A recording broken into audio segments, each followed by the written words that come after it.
در دایره دستور سپارش‌های اساسگذار صلح و وحدت ملی پیشوای ملت پرزیدنت جمهوری تاجیکستان محترم امامعلی رحمان جهت کارهای سازندگی و بنیادکاری سبز و خرمگردانی محیط اطراف و وضع زندگی شایسته ساکنان سروزیر جمهوری تاجیکستان قاهی رسولزاده و رئیس ولایت ختلان دولتعلی سعید به شهر و ناحیه‌های منطقه کلابی ولایت ختلان سفر کاری انجام دادند. ضمن سفر کاری در دهه شیبانه جماعت دهات چیلچه ناحیه تیمورملیک سروزیر جمهوری تاجیکستان و رئیس ولایت ختلان از رفت کارهای ساحل مستحکم کنی که جریان کارها از حساب اگنتی بهداشت زمین و آبیاری نزد حکومت جمهوری تاجیکستان و مبلغ 670,000 سومانی برای ساحل مستحکم کنی جدا گردیده است دیدن کرده و مسئولین جهت کارهای ساحل مستحکم کنی در حدود جماعت‌های دهاتی ناحیه دستور سپارش‌های مخصوص دادند. باید قید داشت که در کارهای ساحل مستحکم کنی تکنیک‌های مجهز ساحوی تامین گردیده کارها با صفت بلند جریان دارند. در جریان سفر در ناحیه تیمورملیک از رفت ساختمان بینای آسایشگاه دیدن نموده ابراز کرده شد که انشاءات مذکور برای تبابت و فراغت مهمانان داخلی و خارجی برای 350 نفر پیش بینی گردیده. پودرچی اساسی انشاءات مذکور جمعیت دارای مسئولیت محدود استرای سرویس بوده.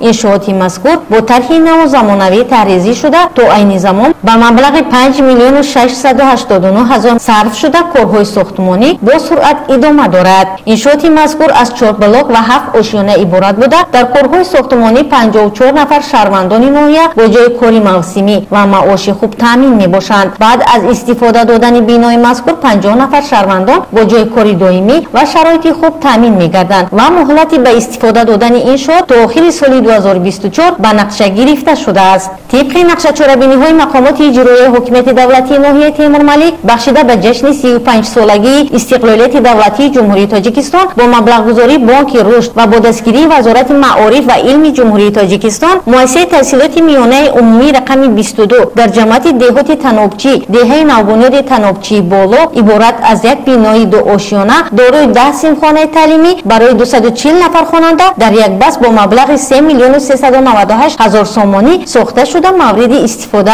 قرار داده شد. باید گفت که بینای مذکور دارای صنفخانه‌های مجهز فنی، لابراتوری‌های فن‌های فیزیکا و شیمیا، صنفخانه‌های تکنولوژی اطلاعاتی کامیونیکاسیونی، مرکز گرمایدهی یگانه بوغی، اتاق دیرکتور و اتاق آموزگاران موجود بوده. همچنین باغ درختان میوه‌دهنده، درختان آرایشی و سایه‌افکن بنیاد گردیده است. همچنین در همین دهه بنگاه طبی را مورد استفاده قرار دادند که انشاءات مذکور نیز در دایره جشن 35 سالگی استقلالیت دولتی جمهوری تاجیکستان بوده. برای در آینده به عمومی‌گردانی تبلیغ طرز حیات سالم دقت اولین درجه دادن و به تندرستی اهل جامعه آوردن شرایط باز هم بهتر در ناحیه نگرانیده شده است. بنگاه طبی دارای 5 اتاق کاری با فراگیری 7 جای کاری با طلبات‌های معماری و شهرسازی بنیاد گردیده است و اطراف آن سفالک پوش گردیده درختان آرایشی و سایه افکن شناخته شده است. در ادامه سفر سروزیر جمهوری تاجیکستان قاهی رسولزاده و رئیس ولایت ختلان دولتعلی سعید میدانچه ورزشی زمانوی را بعد از نوسازی واقع در دهه سیلبور جماعت دهاتی به نام میرعلی محمدعلی فی ناحیه واسه افتتاح بخشیدند. باید قید داشت که میدانچه ورزشی با تشبث صاحبکاران و خواجگی دهقانی میر آثار با مبلغ 1,150,000 سومانی با صفت بلند و جوابگو به طلبات زمان معاصر ساخته شده است که جوانان دهاتی مذکور اکنون می توانند به ممانعت مسابقه های ورزشی خود را در اینجا گذرانند.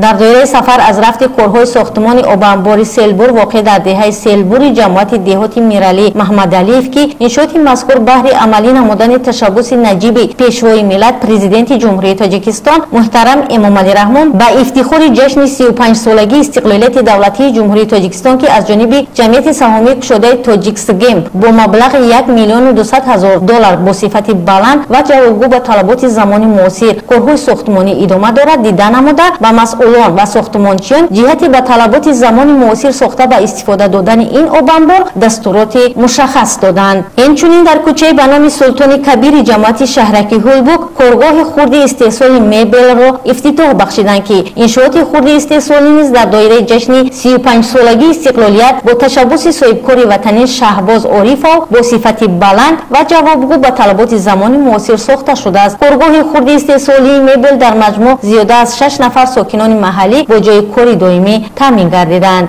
در جریان سفر از رفت کورهای ساختمانی ورزشگاه برای 20000 جای نشست در حدود ناحیه دیدن کردند که دیرکسیون ساختمانی انشاءات‌های دستگاه اجرایی پرزیدنت جمهوری تاجیکستان با مبلغ 67 میلیون سومانی از جانب جمعیت دارای مسئولیت محدود نیگر با صفت بلند و جوابگو به طلبات زمان ساخته شده ایستاده است. دیدن کرده با ساختمانچیان جهت تیزانیدن کارها سپارش‌های مخصوص دادند. نیمه دوم روز سفر کره سروزیر جمهوری تاجیکستان قاهر رسولزاده و رئیس ولایت ختلان دولتعلی سعید در شهر کلوب سفر کره خود را ادامه داده. بینای ایلواگی مؤسسه تحصیلات میانه عمومی رقم 14 را برای 480 جای نشست در دو بست واقع در دهه 50 افتتاح نمودند. فرمایشگر انشاءات مذکور وزارت معارف و علم جمهوری تاجیکستان بوده از جانب بانک اسلامی روش ساخته شده است. انشاءات مذکور از دو آشیانه عبارت بوده. دارای 10 سیمخانه میباشد که تجهیزات‌های نو و زمانه‌ای در سیمخانه‌ها نصب کرده شدند. لایحه انشاءات از جانب جمعیت سهامی گشاده شهرافر تهیه گردیده پودرچی آن جمعیت دارای مسئولیت محدود مخصوص میباشد. جهت تطبیق کارهای پیشگیری از آفت‌های طبیعی از موضع خراب گردیده دریاچه کولوب واقع در دهه لغمان جماعت دهاتی کولوب نیز دیدن کردند. لازم به یادآوری است که دریاچه کولوب از جماعت دهاتی زیرکی سرچشمه گرفته تا ناحیه واسع و دریای یوخسو ادامه می‌یابد. انشاءات مذکور با درازی 25 کیلومتر طول کشیده از حدود شهر کولوب با درازی 7.5 کیلومتر گذشته برای آبیاری نمودن زمین‌های کشاورزی جماعت‌های دهاتی کولوب، زردار و ناحیه واسع خدمت می‌رساند که عین زمان کارهای ساحل بندی و سیمتورخوابانی در دو بری ساحل ادامه دارد. جهت عملی ساختن دستور سپارش‌های اساسگذار صلح و وحدت ملی پیشوای ملت پرزیدنت جمهوری تاجیکستان محترم امامعلی رحمان اوید به زبان آموزی نورسان و جوانان مرکز تعلیمی دانشگاه آسیای مرکزی را در محله جمعه علی شهر کولوب افتتاح نمودند. باید گفت که بینای مذکور موافق به طلبات زمان و جوابگو به معیارهای تعلیمی زبان خارجی ساخته شده با میز و کرسی و لوازمات تجهیزات‌های عیانی الکترونی مجهز گردانیده شده است. انشاءات مذکور از 3 آشیانه عبارت بوده. فرمایشگری انشاءات عوضخان گدایف میباشد که عین حال 20 نفر با جای کار کم می‌گردیدند. جهت دستگیری نمودن عائله‌های آسیب دیده صدمه نقلیاتی در شهر کولوب با دستور مخصوص پرزیدنت جمهوری تاجیکستان و دستگیری حکومت جمهوری تاجیکستان در محله دوستی شهر کولوب برای 4 عائله از حساب زمین‌های بیکار خوابیده بازار سامانیان شهر کولوب طبق طلبات‌های قانونگذاری جمهوری تاجیکستان خانه‌های استقامتی ساخته شده